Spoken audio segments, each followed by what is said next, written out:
इस वक्त एक और अहम खबर यस बैंक के ताल्लुक से भी आ रही है। जी हां, यस बैंक माली बहरान में बैंक की तंजीमी नौ के लिए सरकार ने एक नोटिफिकेशन जारी कर दिया है और सबसे अहम बात जो आम सार्फिन के लिए वो ये है कि 3 दिनों के अंदर कैश निकालने पर जो रोक लगाई गई थी वो ख़त्म हो जाएगी। वज़ीर ख़ज़ाना निर्मला सीतारमण ने कल इस बात का ऐलान किया था और प्रशांत कुमार को यस बैंक का CEO बनाया गया है।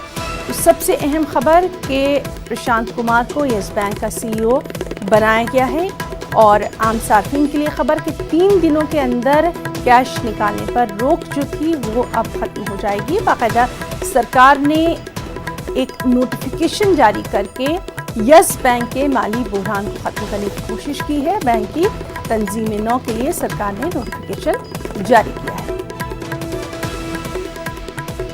यस बैंक के जो सार्फिन हैं उनके लिए थोड़ी राहत की खबर, सरकार ने नोटिफिकेशन जारी किया है। 3 दिनों के अंदर कैश निकालने पर जो रोक लगी थी वो ख़त्म कर दी जाएगी।